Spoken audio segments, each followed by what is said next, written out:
इस वक्त देश के अंदर इलेक्टोरल बोर्ड को लेकर हंगामा बरपा है और इसको लेकर हर कोई ये जानना चाह रहा है कि आखिर भारतीय जनता पार्टी को बीते कुछ सालों में कितने करोड़ रुपए का चंदा मिला है। हिंदुस्तान की सबसे बड़ी पार्टी कहे जाने वाली भारतीय जनता पार्टी को जितना चंदा मिला है लोगों से, कंपनियों से, उसे सुनकर आप भी दंग रह जाएंगे। दरअसल भारत में, हिंदुस्तान में सबसे ज़्यादा जो राजनीतिक पार्टियां हैं उनमें सबसे ज़्यादा चंदा बीजेपी को मिला है और वो तादाद, वो पैसे हैं 60 अरब रुपये भारतीय जनता पार्टी को इलेक्टोरल बॉन्ड के जरिए मिला है। इलेक्टोरल बॉन्ड होता क्या है? दरअसल इलेक्टोरल बॉन्ड एक योजना लाई थी सरकार ने, मोदी सरकार ने 2018 में।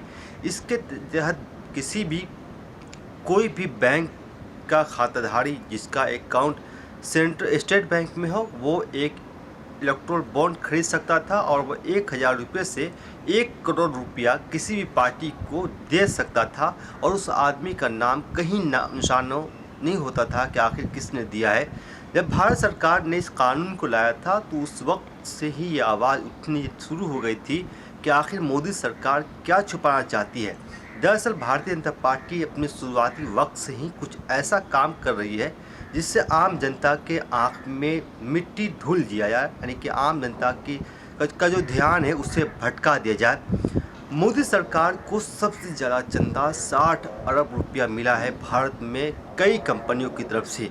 अब सोशल मीडिया पे इस बात साफ तौर पे कहा जा रहा है कि भारत में मोदी सरकार को पुलवामा हमले के ठीक एक हफ्ता के बाद पाकिस्तानी कंपनी से भी इलेक्टोरल बॉन्ड के नाम पर पैसे मिले थे। यानी कि इलेक्टोरल बॉन्ड के जरिए जो पैसे दिए जाते थे उसमें किसी कंपनी का नाम नहीं होता था कि आखिर पैसे कहां से आ रहे हैं, लेकिन अकाउंट में पैसे चले जाते थे। इस खबर के सामने आने के बाद पूरे हिंदुस्तान में हंगामा मचा है इस वक्त, क्योंकि स्टेट बैंक ऑफ इंडिया को सुप्रीम कोर्ट ने कहा था कि आपको ये जानकारी देनी होगी कि आखिर कितने करोड़ रुपये किस कंपनी को, किस पार्टी को जा रही है।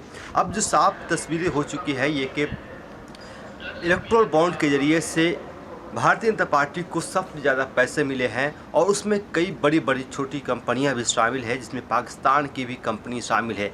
एक तरफ भारतीय जनता पार्टी देशभक्ति का पाठ पढ़ाता है तो दूसरी तरफ वो पाकिस्तान से पर्दे के पीछे ऐसा खेल खेल रहा था जिससे आज तक लोगों से पर्दा किया हुआ था।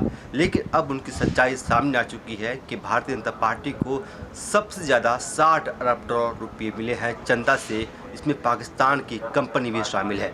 इस पर क्या आप राय रखते हैं, इसके बारे में कमेंट बॉक्स में ज़रूर बताइए।